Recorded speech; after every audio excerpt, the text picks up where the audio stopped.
Hello everyone! Welcome back to my channel, and now I wanna share to you some views or film I took when I was on board, on plane, and then mga ilang ano na lang to guys, mga ilang milya. Papalanding na kami and ilang minutes na lang makikita ko na yung land of my birth, the province of Biliran, the beautiful island of Biliran. So, hindi niyo siya masyadong nakikita dyan kasi foggy siya. So, yan na guys. I'm so happy to see this when I saw the land. Grabing saya ko. Sabi ko, ay, makikita ko na naman yung probinsya ng aking sinilangan. Yan, so we're about to landing na guys. So in a few minutes, lalapag na tayo sa Romualdez Airport in Tacloban City. Medyo foggy siya guys because that's too early. I was left in Manila around 4 o'clock in the morning. And we landed in Tacloban around 5:35 or 5:40. I cannot remember the exact time, but mga ganong oras kami naglanded sa Tacloban. So, see, it's too cloudy. It's too cloudy, guys. So, yun yung ano nila, kalaban ng airplane pag foggy or cloudy. Kumbaga sa highway natin sa land, masyado siyang ano, ang tawag nito pag sa land siya, lubak-lubak yun, lubak-lubak siya pag nasa land. Pero pag nasa himpapawid, yan ang kalaban nila, yung medyo cloudy ang daan.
In Tacloban Airport, so smooth.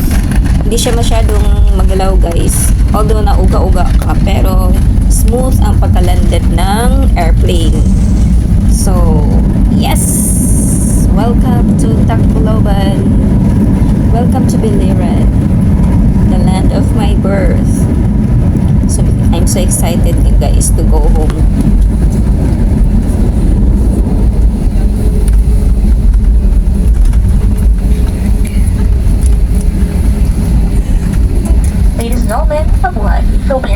welcomes you to Tacloban. Time now for convenience is 5:33 in the morning and the date is April 7, 2025. Mabuhay! Please remain seated with your seatbelt securely fastened until the seatbelt sign is switched off. For an orderly disembark.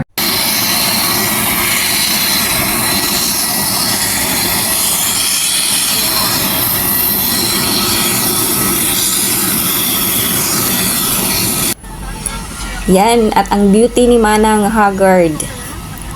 Walang tulog guys. Kasi pagdating ng airport sa Manila, I'm not sleeping. Takot kasi ako na baka maiwanan ng flight.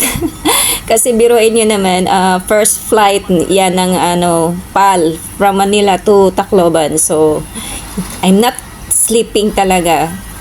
Para hindi ma-mess yung flight. At may imamaritis ako sa inyo guys, konti. Ito palang the Romualdez Daniel Z. Romualdez Airport. The owner is the great grandfather of Martin Romualdez. Yun pala yung may-ari. So we're here guys in MacArthur Park. Kung familiar kayo guys sa sinasabi ni MacArthur noon na I shall return. So we are here in I shall return Park. Si Yuyu MacArthur. So I want to share you guys how General Douglas MacArthur landed in Palu, Leyte.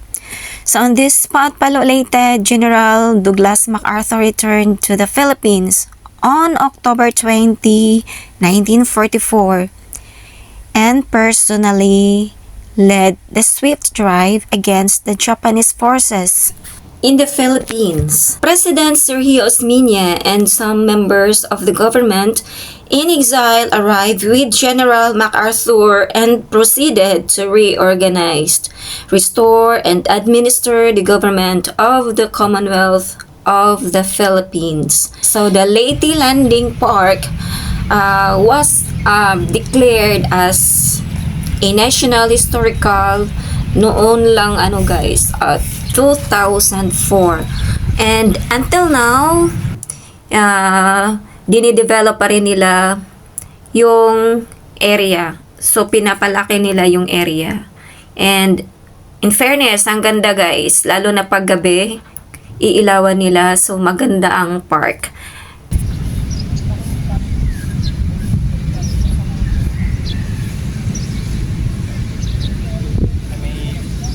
Pangalan ba? Buhatan dito, upuan sa dito. So, tago tayo guys. Ang init guys. Grabe ang init. So, wala tayong payong. So, ito na lang yung jacket ko. Ang ginawa kong payong. Kagagaling ko lang ng airport. Tapos, syempre, madadaanan namin yung Palu, Leyte. So, dumaan na kami dito. Para isahan na lang. Then, diretso uwi na. Yan. 25 years na siya. 75 years. So, money si... May ba panikatuig si Inay? Napala to. Tao sa gira. So, money si Manoy Iking ang nagsundo na ako sa airport. Mono ako. Ito yung gwapo Follow kong and anak. share. Follow and share daw guys.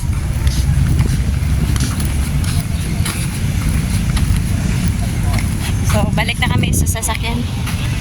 Init.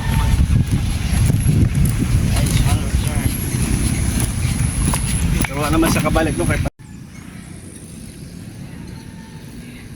Ang laki pa na ng area no? Tapos renovating pa sila. Hindi pa tapos. May tanigi mo ano nila yung tambayan. Oh, tambayan yun na siya diha. Ano ba?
lawak.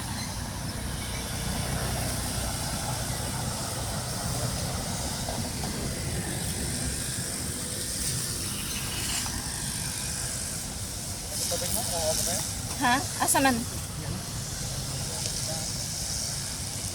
Andali na tabok mo.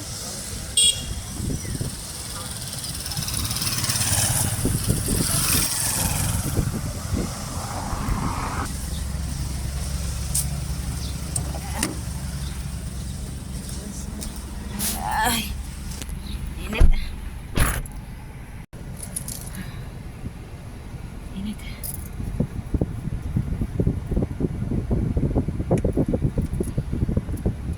Snaking. Ha?